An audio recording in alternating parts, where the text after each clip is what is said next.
Sergio was sitting on a chair. In front of him on the table there was a bottle of vodka and a filled to the brim shot glass.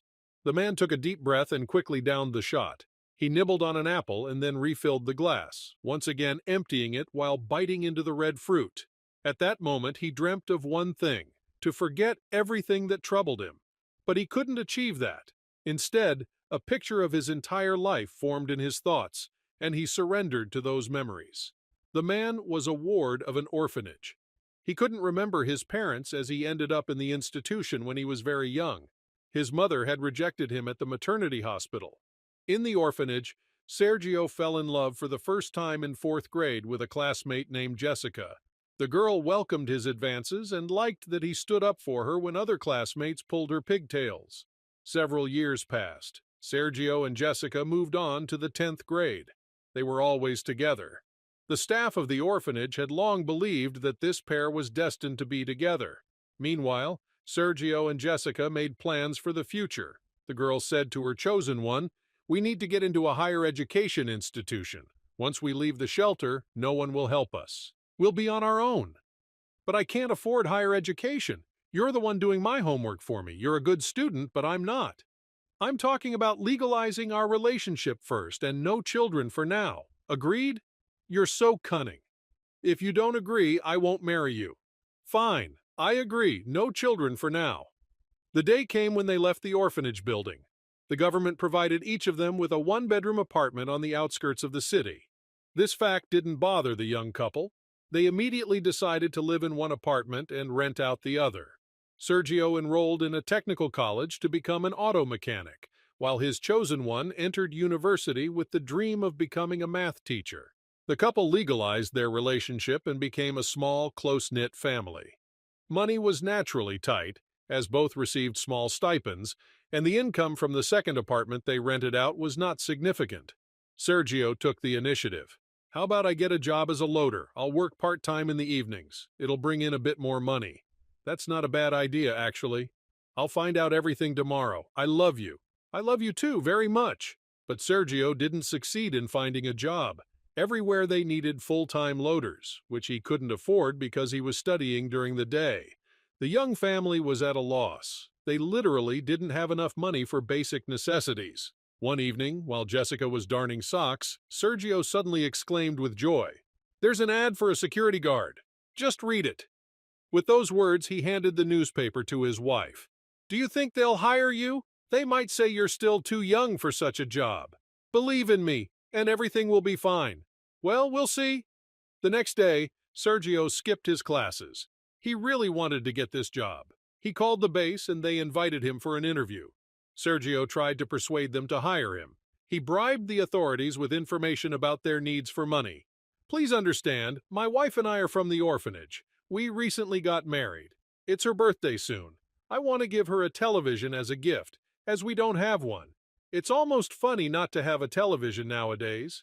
Other people have 2 houses, and we don't even have one." And Sergio was hired on a probationary basis. The young man walked home in a great mood. He was eager to delight his beloved. He already imagined how he would give the gift to his wife. Sergio even stopped by an appliance store to check the prices of televisions. When he arrived home, he didn't mention to his wife that he had skipped classes. He approached Jessica, gently embraced her by the waist, and said, "I got the job." "Really?" The young woman clapped her hands in delight.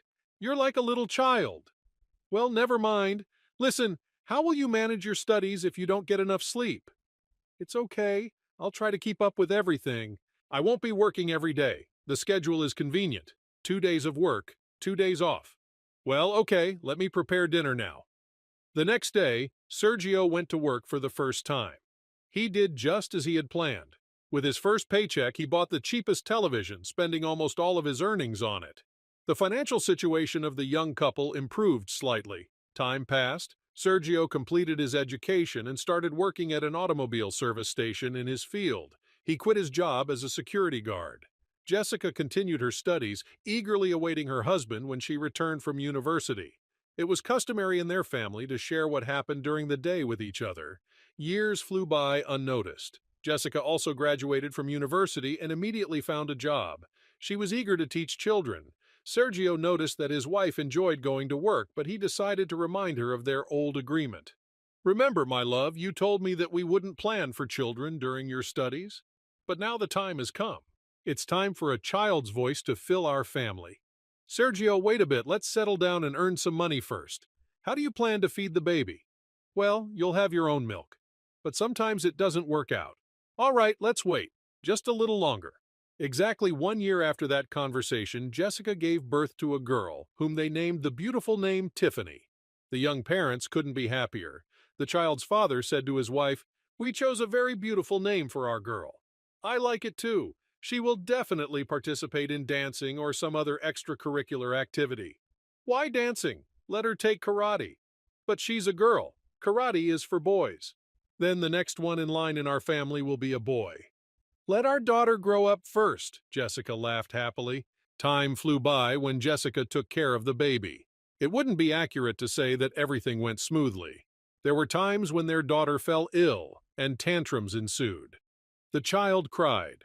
Sergio endured sleepless nights and went to work in the morning with red, sleep-deprived eyes. Soon their daughter reached the age of 3, and the parents immediately decided that she needed to interact with peers. They enrolled their little girl in a daycare center. Jessica returned to work. About a year later, in order to improve the family's financial situation, Jessica started working as a tutor on the side.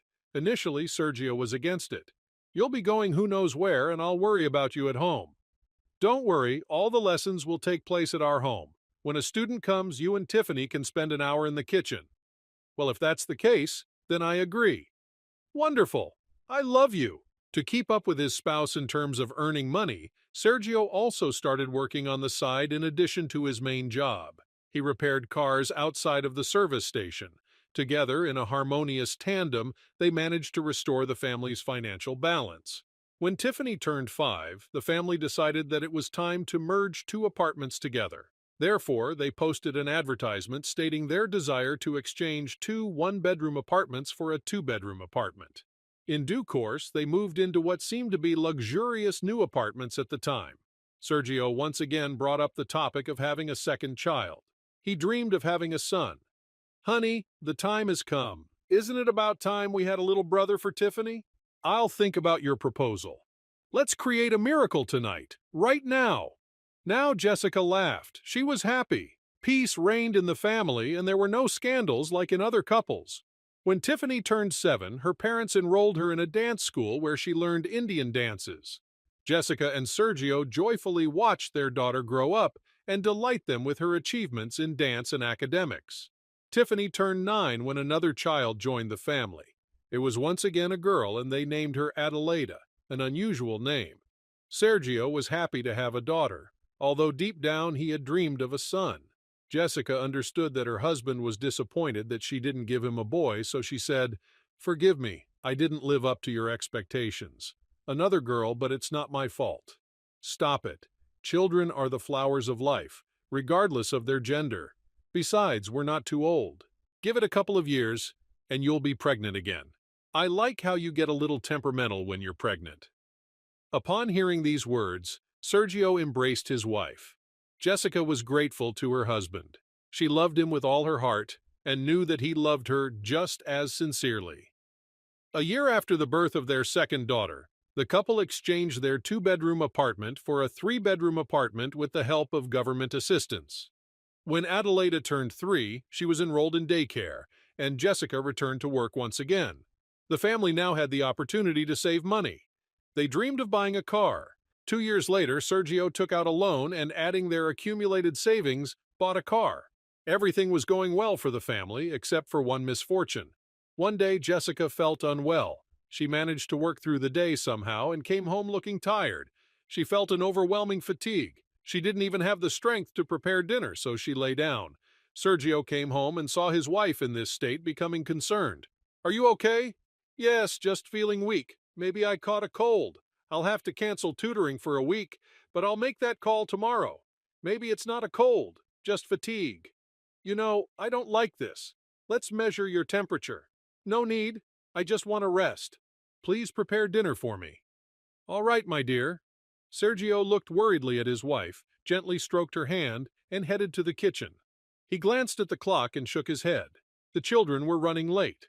Just as he thought about it, the front door swung open, and 16-year-old Tiffany and 7-year-old Adelaida rushed into the apartment laughing. Sergio went to meet them and addressed them. "Girls, please be quiet. Mom is not feeling well." "What's wrong with Mom?" the older daughter asked anxiously. "I'll go to Mom," Adelaida shouted. "Don't disturb her. It's better to wash your hands and help Dad with dinner."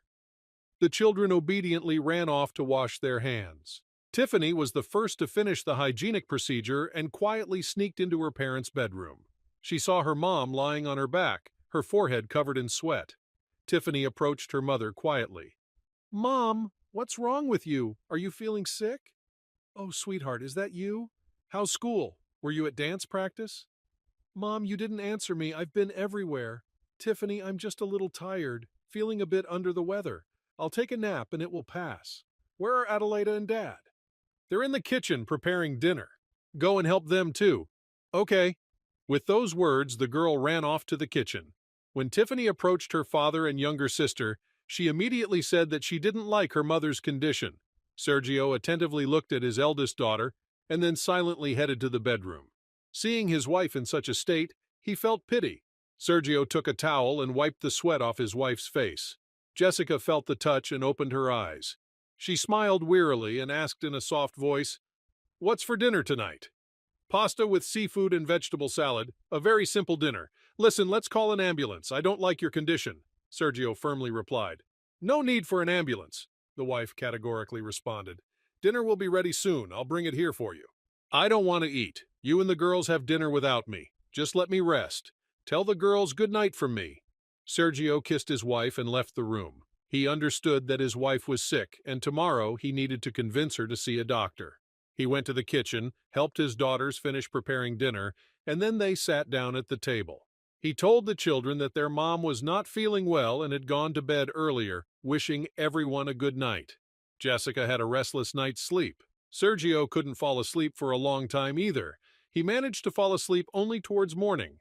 At 6 a.m., he woke up and looked at his wife. He didn't like her appearance. Then he went to the kitchen, put the kettle on, and pondered. He immediately decided that his wife wouldn't go to work today and would go directly to the hospital. Then Sergio changed his plans. "I'll wake up the girls now so that they can get ready for school. I'll call my boss and ask for a day off, and I'll take Jessica to the hospital myself." These thoughts unintentionally slipped out of his mouth. When the alarm clock rang at 7 o'clock, Sergio entered the girls' room. He kissed each one and said cheerfully, "Morning has come, so it's time for everyone to get up." The girls reluctantly woke up. They still wanted to sleep, but they knew that their father wouldn't leave until he had gotten them out of bed. Only their mom allowed them to stay in bed a little longer, so yawning, they got up. "Good morning, Dad," the girls said simultaneously. "Good morning to you too. Go wash your faces." "How is Mom feeling?" Tiffany asked. "I'll take her to the hospital soon, and you'll go to school on your own today." Sergio headed to the bedroom where his wife wasn't sleeping anymore. He gently kissed her, fixed her hair, and informed her that she would get up now, get ready, and they would go to the hospital. Jessica wanted to object, but her husband didn't allow her to do so.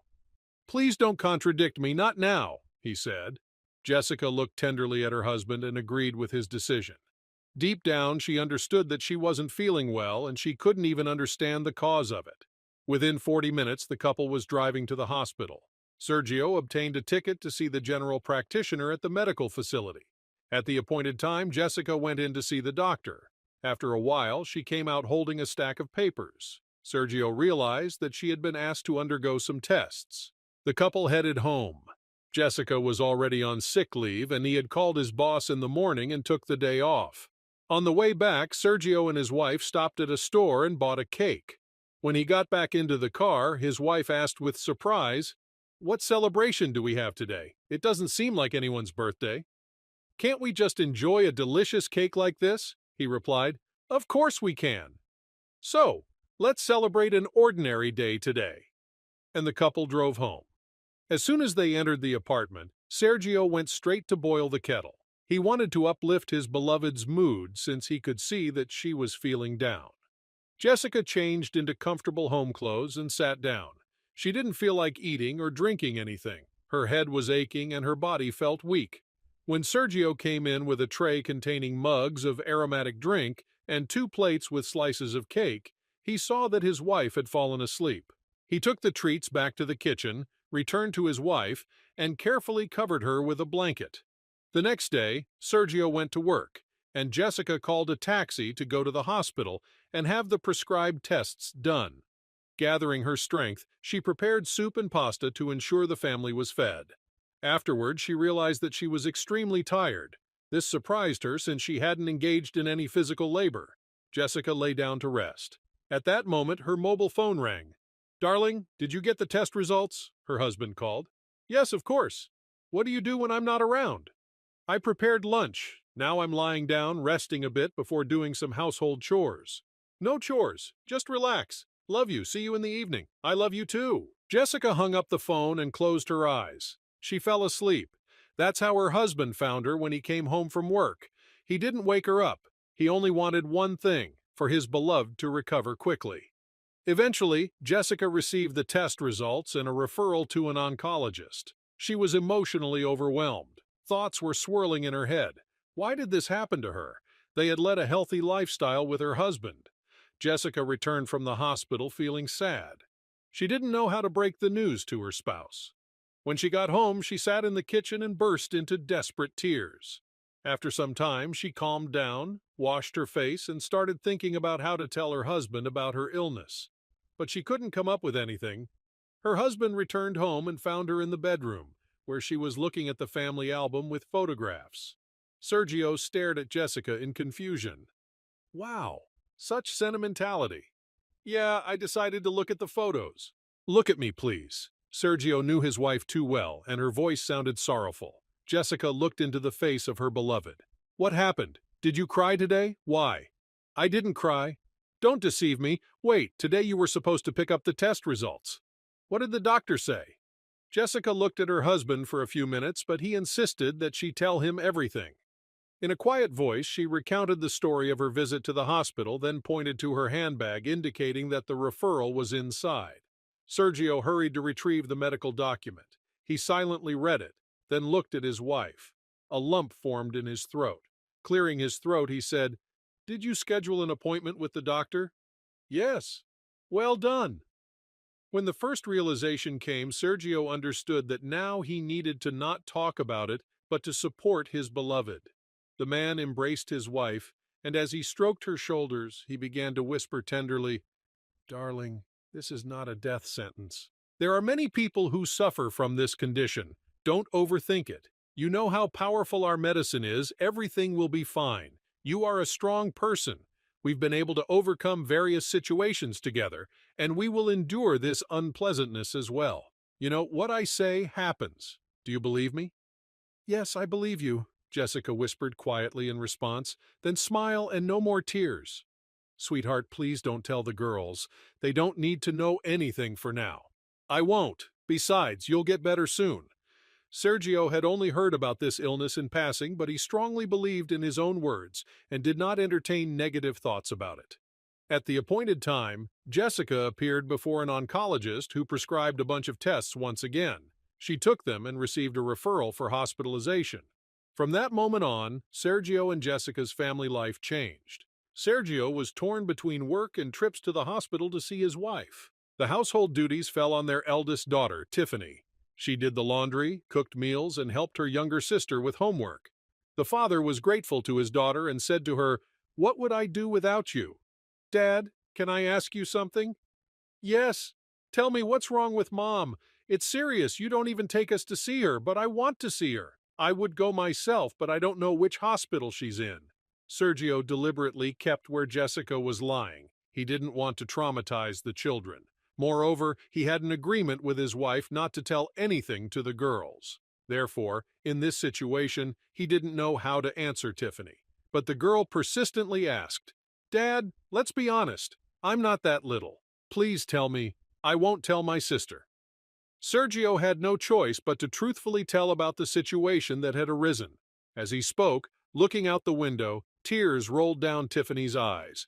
She didn't want to accept the reality of the situation and unexpectedly burst into tears. Sergio fell silent and pulled his eldest daughter closer to him. We will manage, trust me. I told that to Mom, too. Are you being honest? Have I ever lied to you, my loves? No, Dad. I love you. I love all of you, too. The doctors in the hospital didn't provide any guarantees. After some time, Jessica was discharged. Sergio was given a list of medications to purchase. The medical treatments were costly, but Sergio borrowed money from friends, gathered small family savings, and bought the medicines. However, the treatment didn't help. The man was in shock. The doctors advised taking his wife to a private clinic in the capital, explaining that there were better chances of curing her there. Sergio knew that it required money, which he didn't have. He agonized over finding a solution. Jessica saw how much her husband was suffering, even though he didn't show it outwardly. He tried his best to ensure that his beloved didn't worry. Sergio wanted his wife to smile more, so he would tell funny stories in the evenings, which he made up himself.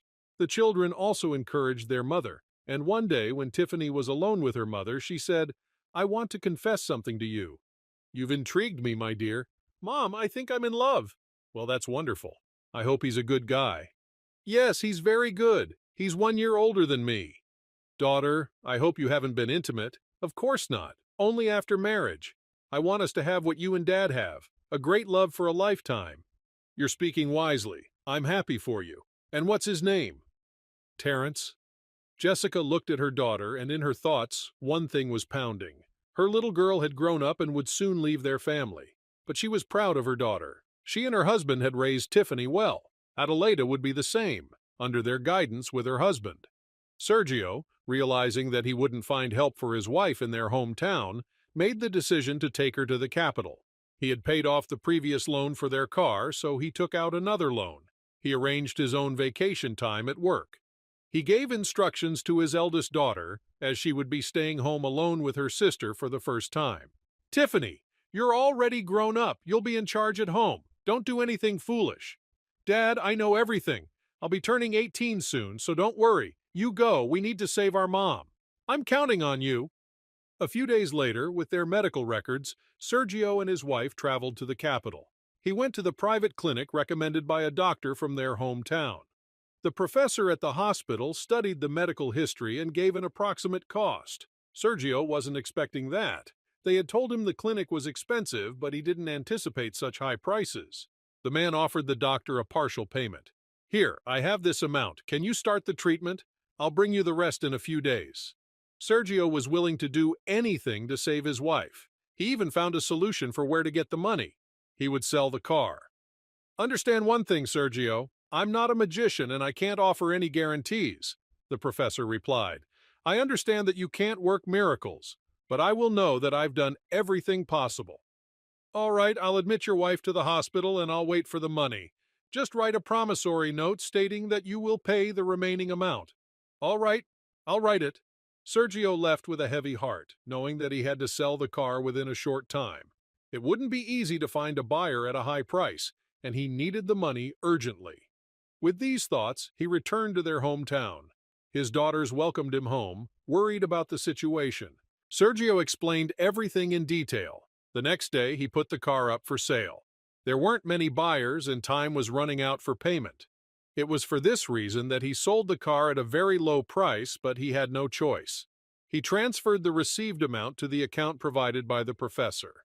The waiting days felt agonizing. Sergio called his wife almost every day, trying to uplift her spirits. But one conversation didn't sit well with him.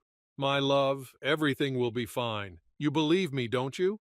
"Sergio, don't say that. You know the truth yourself. I don't have much time left. It would be better if you took me away from here. At least I'll be with you and see your faces." "Stop talking like that. We haven't even met our grandchildren yet, or granddaughter."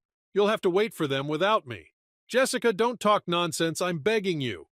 After that conversation, Sergio became scared. What if something irreversible happened? He tried to push these thoughts away, but they kept coming back. His daughter's voice distracted him from the sorrowful thoughts as she called him for dinner. 2 weeks later, they received a call from the clinic saying that Jessica could be taken home. Sergio was relieved. That meant everything was fine. However, one thought saddened him. They had no money, couldn't turn to friends, and he was already in debt. He decided to ask his boss for a small sum. Winston, there's something I need to do. I have to bring my wife back from the clinic, but you know about my situation. Can you lend me some money until payday? Of course. The boss took out some bills and counted the necessary amount. Sergio left for the capital with his wife. He had missed her so much. When he entered the clinic, he met the professor who invited him for a conversation in his office. The doctor said they had done everything possible, but the illness was stronger than medicine. Then the doctor handed him several prescriptions, explaining that these medications would help alleviate the pain. Sergio couldn't believe what he was hearing. He quietly asked, "When? What do you mean when? How long? I'm not the Lord, I can't say." Does Jessica know about this? No. Sergio left the office. He didn't know how to look into the eyes of his beloved wife after hearing everything, but he found the strength within himself and, with a smile, proceeded to her room. He saw a greatly weakened Jessica, already dressed and waiting for him. She tried to stand up, but she didn't have the strength. She said softly, "I have become so weak within these walls." "Then we will take care of you at home until the end, my dear." Sergio lifted Jessica in his arms and left the hospital with her. They arrived home, where their daughters eagerly awaited their mother and father. They expected to see a happy couple and froze when they saw their father carrying their mother in his arms. To lighten the mood, the man exclaimed, "Where is your joy? We are all back home together." Tiffany was the first to realize. She shouted, "Hooray, Mom is back!" Meanwhile, Sergio laid Jessica down on the couch. Their daughters rushed to her, hugging and kissing her. The woman cried, longing for her girls. The man watched the reunion between the mother and children, thinking about how to tell them that they would soon be separated forever. Suddenly, Sergio heard Jessica's voice. "Girls, I'm tired." Sergio noticed that his wife was trying to hide severe pain. He asked the daughters to leave their mother, saying that she was tired from the journey and needed to rest. Tiffany understood the situation. However, Adelaida didn't want to leave her mother. She wanted to share so much about her life that her mother didn't know.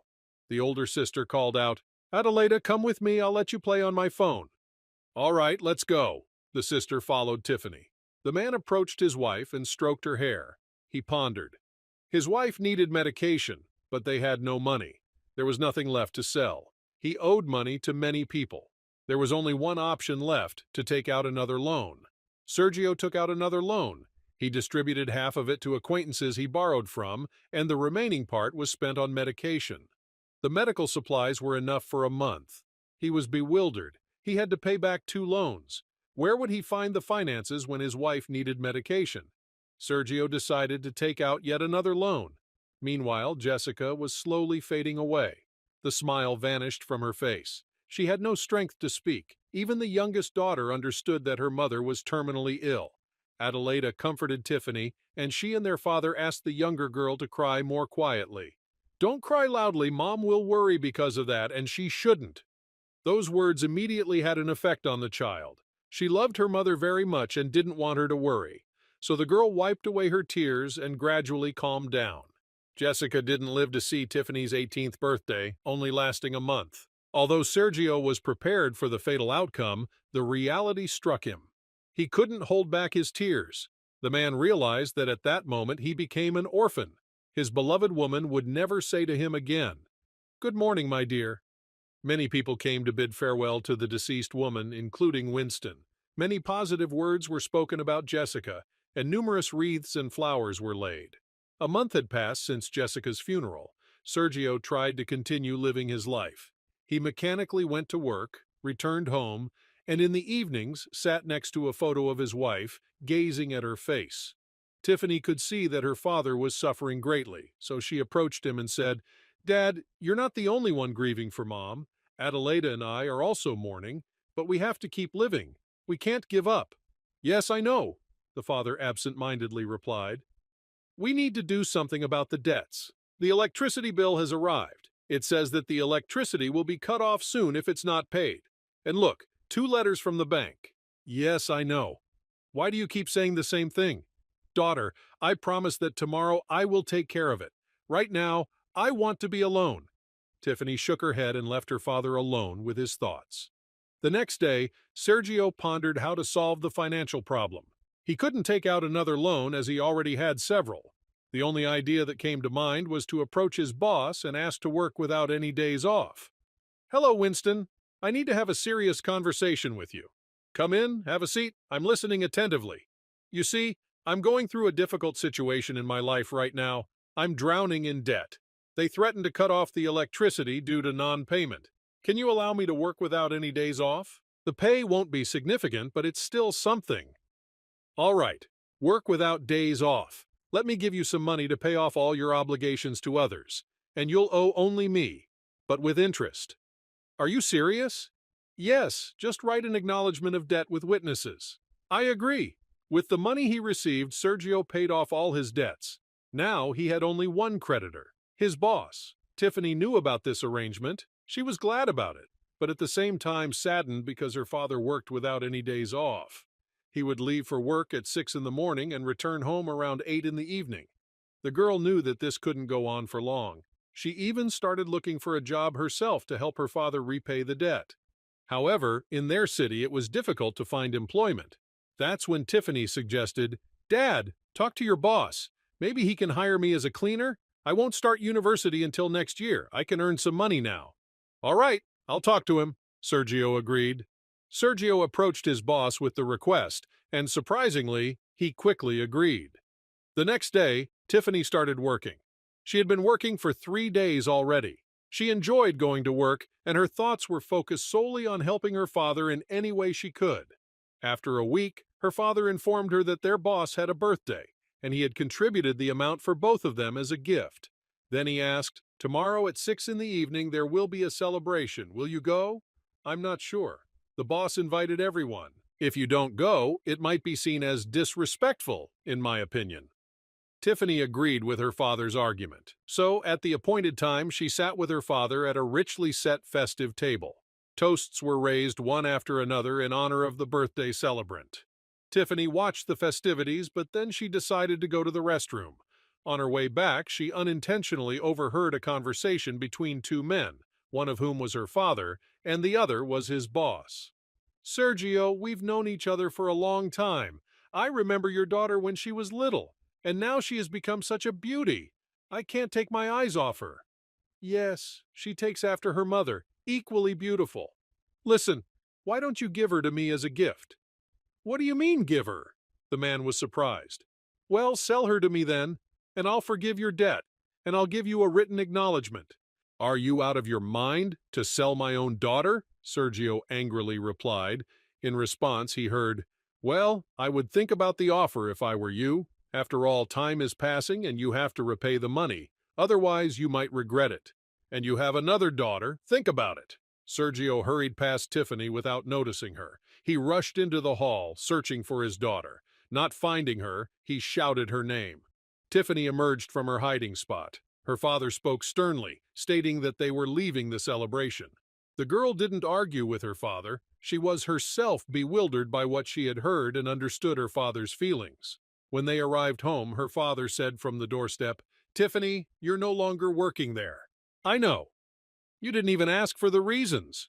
I overheard your entire conversation." "How could you hear him?" "I was coming back from the restroom and overheard a conversation where my name was mentioned. So I stopped to listen." "Well, that's for the best. There's no need for me to explain anything to you." But then Sergio heard an unprecedented speech from his own daughter. She was asking him to agree to the deal. He was bewildered.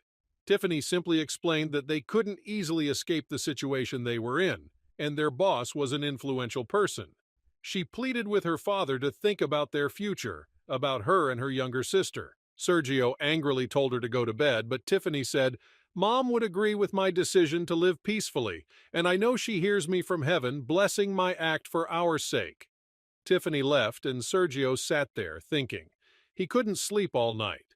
In the morning, he told Tiffany that he would do as she asked. And now Sergio was in the office. "I agree to the deal. You can have my daughter, and in return, you forgive all my debts. Give me back the written acknowledgement. Deal?" "That's the right decision." After she made a deal, Tiffany went to her boss's house for the night. She returned in the morning. Sergio, as soon as he saw his daughter's face, was shocked. She looked indifferently through him. The girl took off her coat, and her father understood everything at a glance. Tiffany's clothes were torn. The daughter had not experienced sweet embraces and tender kisses that night. Her innocence had been trampled on in a boorish way. She softly muttered, "Daddy, be quiet, here is the acknowledgement," and went into the bathroom. And now Sergio was sitting at the table drinking vodka to ward off all thoughts. He didn't know how he was going to live his life. After all, he himself had sold his daughter's honor. Daughter's honor. Daughter's honor. Daughter's honor. Daughter's honor.